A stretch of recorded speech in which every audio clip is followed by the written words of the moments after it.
सवाल number 1, highway और expressway में क्या अंतर होता है। दरअसल एक्सप्रेसवे और हाईवे के बीच मुख्य अंतर पहुंच का है।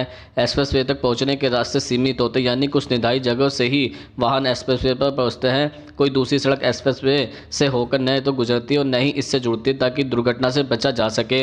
वहीं हाईवे से होकर कई रास्ते गुजरते और जुड़ते भी हैं। सवाल नंबर 2, रेल का इंजन कभी भी बंद क्यों नहीं होता है। दरअसल अगर डीजल इंजन को बंद कर दिया जाए तो इसके कंप्रेसर पर गलत असर पड़ता है और इसका ब्रेकिंग सिस्टम भी फेल हो सकता है। हम आपको बता दें कि हर एक डीजल इंजन में एक बैटरी लगी हुई होती है और ये बैटरी तभी चार्ज होती है जब इंजन चालू रहता है, और यह बैटरी चार्ज न हो तो ट्रेन का लोकोमोटिव सिस्टम भी फेल हो सकता है। इसके अलावा रास्ते में लाल बत्ती आ जाने पर या किसी कारणवश ट्रेन के डीजल इंजन को बंद कर दिया जाए तो इंजन को फिर से चालू करने के लिए लगभग 20 मिनट लग जाता है।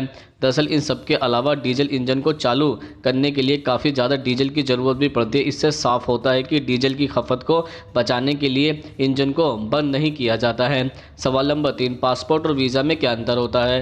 दरअसल वीज़ा और पासपोर्ट के बीच महत्वपूर्ण अंतर यह है कि वीज़ा एक आधिकारिक अनुमति है जो अस्थायी रूप से हमें एक विदेशी देश में रहने के लिए अधिकृत करती है, और पासपोर्ट एक ऐसा दस्तावेज है जो हमारी यात्रा के दौरान हमारी पहचान प्रमाणित करता है। सवाल नंबर 4, 24, 22, 18 सोने के कैरेट में क्या अंतर होता है।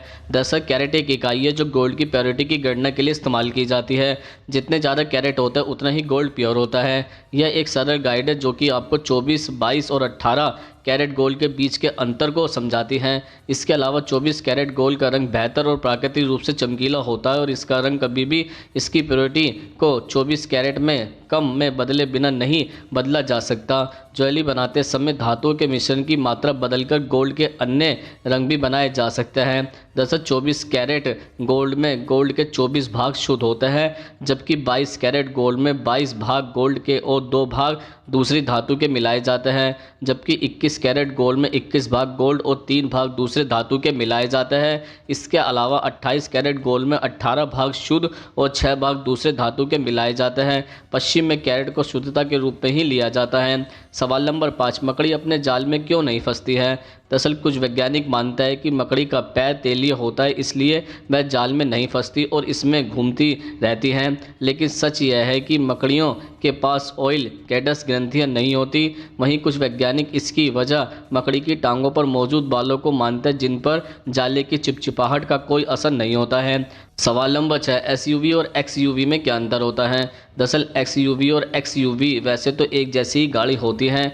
एसयूवी का फुल फॉर्म होता है स्पोर्ट्स यूटिलिटी व्हीकल, जबकि एक्सयूवी का full form cross over utility vehicle होता है। एसयूवी गाड़ी की एक कैटेगरी होती है, जबकि एक्सयूवी महिंद्रा एंड महिंद्रा की गाड़ी है। सवाल नंबर 7, मधुमक्खी डंक मारते ही क्यों मर जाती है। दरअसल मधुमक्खी जब डंक मारती है तो उसका स्टिकर डंक मारने वाला भाग टूट जाता है, क्योंकि वो अपना स्टिकर वापस नहीं खींच पाती, और इसी चक्कर में न सिर्फ उसका स्टिकर टूटता है बल्कि उसके साथ उसकी आंत, पाचन तंत्र और मांसपेशियां भी क्षतिग्रस्त हो जाती है या फिर टूटकर बाहर आ जाती हैं, और इसी कारण मधुमक्खी डंक मारने के बाद मर जाती है। इसलिए अगर आपको मधुमक्खी काटे तो सबसे पहले उसका स्टिंगर अलग छूट गया हो तो निकाल कर नष्ट कर दे, ताकि आपको ज़्यादा परेशानी न हो। मधुमक्खी ऐसे ही नहीं किसी को काट लेती, बल्कि अगर उसके शहद के छत्ते पर किसी प्रकार का असर खतरा महसूस होता है तो ही वह काटती है, या फिर अगर आपको उसको अच्छे से हैंडल नहीं करे तो वह काट लेती है। सवाल नंबर 8, लॉयर और एडवोकेट में क्या अंतर होता है। दरअसल लॉयर और एडवोकेट शब्दों को एक दूसरे के पर्यायवाची शब्द के रूप में इस्तेमाल किया जाता है, लेकिन बहुत माइक्रो लेवल पर एनालिस करने पर इन दोनों शब्दों के बीच भी कुछ अंतर निकल कर आता है। दरअसल लॉयर कई प्रकार के हो सकते हैं, जैसे अटॉर्नी, एडवोकेट और सोलिसिटर। इनमें से सभी कानून के विभिन्न क्षेत्रों में विशेषज्ञ होता है। इसके अलावा लॉयर उस व्यक्ति को भी कहा जाता है जो अभी भी कानून एलएलबी की पढ़ाई करने में लगा हुआ है। इस व्यक्ति के पास अदालत में केस लड़ने के लिए अनुमति नहीं होती, क्योंकि बिना पूरी पढ़ाई किए वकालत करने के लिए रजिस्ट्रेशन नहीं कराया जा सकता है। दरअसल एडवोकेट आमतौर पर एक वकील को ही कहा जाता है। यह वह व्यक्ति होता है जिसने कानून की पढ़ाई पूरी कर ली होती है और वह किसी न्यायालय के वकील के तौर पर प्रैक्टिस कर रहा होता है। अर्थात एक एडवोकेट वह व्यक्ति होता है जिसका विद्यार्थी जीवन खत्म हो चुका होता है। एडवोकेट को स्कॉटिश और दक्षिण अफ्रीका में बैरिस्टर भी कहा जाता है।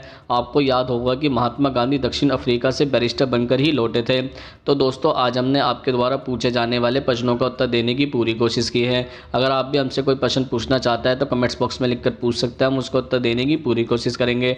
अगर ये वीडियो आपको पसंद आया तो उसको लाइक करें, कमेंट्स करें, ज़्यादा से ज़्यादा शेयर करें और हमारे चैनल को सब्सक्राइब जरूर करें। नमस्कार दोस्तों।